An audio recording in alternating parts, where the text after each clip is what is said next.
अस्सलाम वालेकुम, मैं हूं अजमल बलोच। आज हम जानते हैं इस वीडियो में कि पाकिस्तान कैसे टूटा था।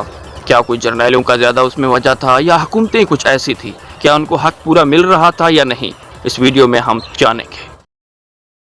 जनरल यहिया खान ने मार्च 1969 में सदर अयूब खान को इस्तीफ़ा देने पर मजबूर कर दिया और ख़ुद वो चीफ मास्टर एडमिनिस्ट्रेटर बन गए। अब सारी ताकत जनरल यहिया के हाथ में चला गया था, क्योंकि अब वो एक ही वक्त में सदर, जनरल, चीफ एडमिनिस्ट्रेटर भी बन गए थे, जो कि वो पहले हुकूमतों के ज़वाल देख चुके थे। इसीलिए उन्होंने कोई पार्टी से लड़ाई मोड़ लेने के बजाय, जो कि अयूब के दौर में पाबंदियां लगे थे, उन सब को ख़त्म कर दिया। जनरल यहिया खान ने अयूब का बनाया आइन भी मनसूख कर दिया। सितंबर 1970 में सदारती इंतखाब करवाए गए। कहते हैं कि ये पाकिस्तान के पहले आम इंतखाबात थे, जिसमें एक आदमी एक वोट का असूल इंतखाब हुआ, और इन्हें पाकिस्तान के तारीख के सबसे शफाफ इलेक्शन भी कहा जाता है। लेकिन इन शफाफ इलेक्शन का नतीजा खौफनाक हुआ। इंतखाबात में शेख मुजीबुर रहमान ने मशरकी पाकिस्तान में यानी बांग्लादेश में सीटें जीत ली, लेकिन उनका जमात मगरबी पाकिस्तान में एक भी सीट नहीं हासिल कर सका। इधर जुल्फ़िकार अली भुट्टो ने मगरबी पाकिस्तान में 81 सीटें जीत ली, लेकिन मशरकी पाकिस्तान में वो एक सीट भी नहीं जीत सका, यानी बांग्लादेश में। अब ऐसा लगने लग रहा था कि बांग्लादेश और पाकिस्तान दो हिस्सों में बढ़ चुके हैं। पूरा मशरकी पाकिस्तान शेख मुजीबुर रहमान के साथ खड़ा था, और शेख मुजीबुर रहमान आईनी हिसाब से पाकिस्तान के नए सदर थे, और जनरल यहिया की जिम्मेदारी थी अब वो उन्हें इख्तिदार दे देते। इस मकसद के लिए जनरल यहिया खान ने 1 फरवरी 1971 में ढाका में कौमी असम्बली का इजलास बुलवा लिया। ये एक तारीखी मौका था कि पाकिस्तान को मशरकी पाकिस्तान में एक मुंतखब क़यादत मिल रही थी। लेकिन इस तारीखी मौके पर भुट्टो ने कौमी असम्बली में आने से इनकार कर दिया। ना सिर्फ उन्होंने शिरकत से इनकार कर दिया था, बल्कि उन्होंने अपने पार्टी के लोगों को धमकी दी कि जो वहां गया मैं उसकी टांगें तोड़ दूंगा। भुट्टो को शेख मुजीबुर रहमान के 6 अरकाफों पर इतराज़ था। भुट्टो समझते थे शेख मुजीब के 6 दौकात पाकिस्तान के अलहदगी की वजह बन सकते हैं, लेकिन महरीन अब कहते हैं शेख मुजीब के इख्तलाफात के बावजूद भी भुट्टो को असम्बली में जाना चाहिए था। भुट्टो ने जनरल यहिया खान को इजलास मुलतवी करने का जोर दिया, और यहिया खान ने ये इजलास मुलतवी कर दी। इजलास का ख़त्म होना ही था कि मशरकी पाकिस्तान में आग लग गई, यानी अब जो बांग्लादेश है। बंगाली समझ गए कि मशरकी पाकिस्तान के लोग हमें इक़्तिदार में देखना नहीं चाहते। मशरकी पाकिस्तान में फिर एक तहरीक चल पड़ी। इंडिया, जो पहले से मौके की तलाश में था, उसने बागी ग्रुपों के ज़रिए बगावत शुरू करवा दी।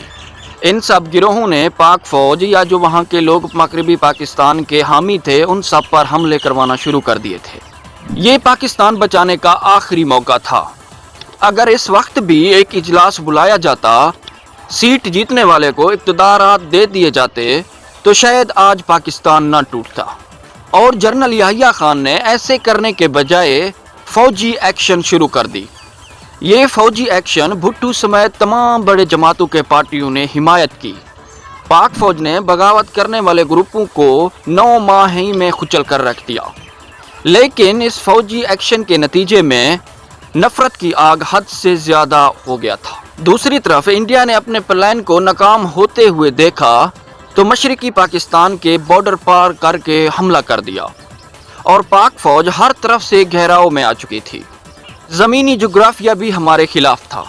वो इस तरह मशरकी पाकिस्तान के 3 तरफ तो इंडिया का बॉर्डर था, और चौथी तरफ पानी था, जबकि पाक फ़ौज की सप्लाई लाइन भी कट चुकी थी, क्योंकि उसको रास्ता ही नहीं था बांग्लादेश जाने के लिए, और मशरकी पाकिस्तान लावारिस हो चुका था। शिकस्त तो वाज़े नज़र आ रहा था। इसके बावजूद भी पाकिस्तानी फ़ौज बहादुरी से लड़ते रहे।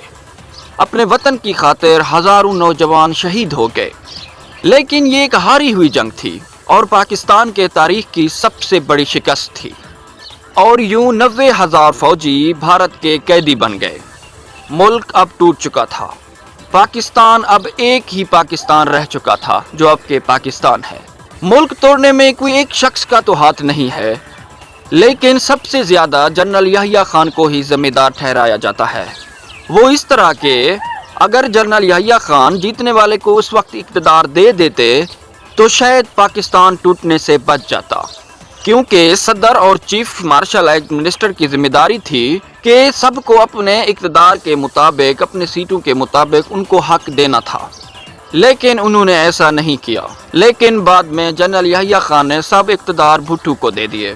بھٹو چیف اور اسمبلی کا سربراہ بن گئے تھے، اور وقت نے یوں کروٹ لیا، انہوں نے اختیارات لینے کے بعد جنرل یحییٰ خان کو نظر بند کر دیا، اور بھٹو کے پھانسی کے بعد یعنی 1 سال بعد وہاں بنگلہ دیش میں مسلسل فوجی بغاوت چلی، یہاں تک کہ 4 سال بعد ڈھاکہ میں شیخ مجیب الرحمان کو فوجی افسروں نے گھر میں گھس کر قتل کر دیا، اور یوں 10 سال کے اس عرصے میں یہ تینوں لیڈر اس دنیا میں نہیں رہے، بھٹو، یحییٰ، شیخ مجیب، اور یوں پاکستان ٹوٹ گیا۔ اگر میری ویڈیو آپ کو اچھی لگے تو میرے چینل کو سبسکرائب لازمی کر دینا، اور کمنٹس میں بتانا کہ میرے ویڈیو آپ کو کس طرح لگتے ہیں۔ Thank you.